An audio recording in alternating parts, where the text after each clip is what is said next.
Born and raised, Katy, Texas. I was born at Memorial Herman off of I-10. Played for Katy High, have a job cleaning pools. I just monitor my family, make sure they're doing good, and make sure I get the bills paid. That's pretty much it.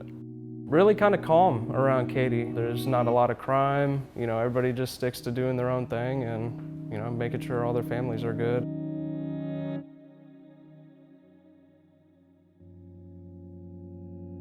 Really was introduced to firearms with my father. Been around them ever since I was 10 years old. The day I turned 21, I went to Academy and said, I want a pistol, here's my ID. I just turned 21. This is what I carry every day. Ever since then, I've been carrying concealed. I'm Luke Leonard Reed IV. I've been a USCCA member for 2 years now, and I use my Second Amendment right to save someone's life.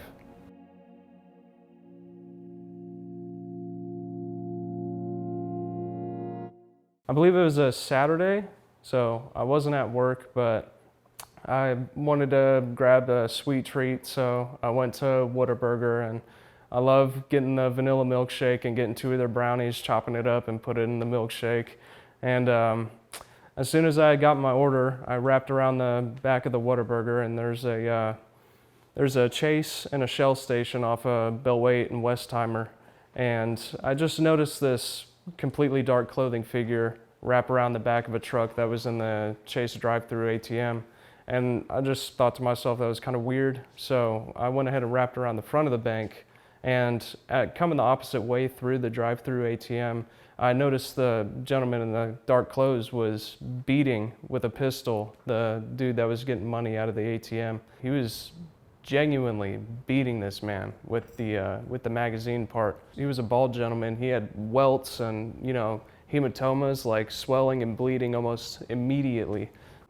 I don't know, I just knew somebody needed help, and I really didn't even think about myself or anything. I just knew I had a tool to stop what was happening, and I really wasn't nervous or scared. I just knew that I had to do something. As I was getting out of my vehicle, unholstered my weapon, he started moving towards me. I'm sure he didn't notice me at first, but I had my pistol drawn on him. I yelled probably the least threatening thing that you could say, which was, "Hey, stop."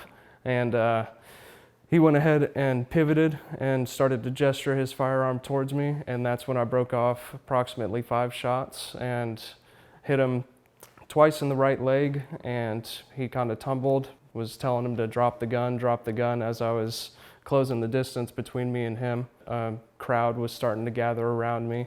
There was a gentleman driving by in a truck with his window down. I told him to call the police. I was trying to render aid to the suspect, but he was being extremely difficult, which one might be after they get shot. Firefighters showed up about 2 minutes, ambulance showed up about 4 minutes, and then the police showed up in about 6 minutes, and the police never even saw the suspect. They just took him off in the ambulance before he even had cuffs on him or anything like that. So I recovered his firearm, made it safe. There was one in the head with the safety off. I put it in my vehicle.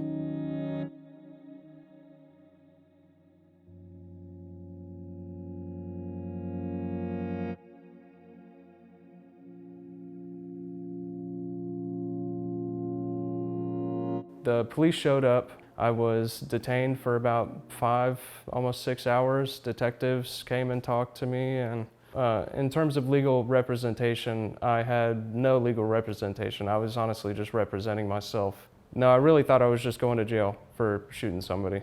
Being in handcuffs for like the 2.5, 3 hours in the back of the squad car for HPD, that was pretty nerve-wracking. After the fact, it was almost 2 years after the incident happened before I got court subpoenaed to be a witness on behalf of the state of Texas. And I got an email that said court subpoena for Harris County Criminal Justice Center. And it took me by surprise. I really had to read over it a few times before I was like, okay, this says witness, so I don't think I'm gonna be a defendant. It was about 6 hours on the 3rd day sitting in the witness room before I got called to stand to give my testimony. It was a pretty smooth process. until I started getting asked questions by the defense. They really do try to twist your words around. As I was walking down the pews, I went into the room, the entry room to the courtroom, and the bailiff came up the opposite side of where I was walking. And whenever we walked into the doors together, he gave me a big old handshake and a hug and was like, "That was a great job, man. That was super awesome. Where'd you serve?" And I said, "I didn't serve. I'm just a pool guy." And he was like, "You're in the wrong profession."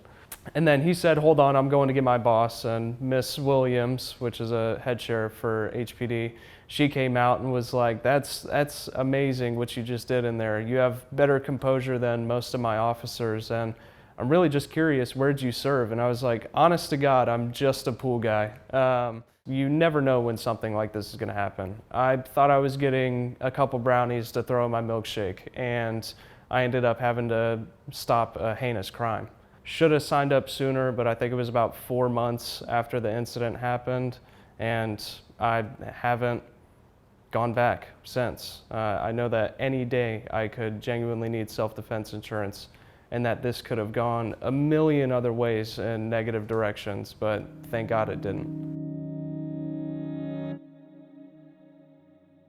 It was my community.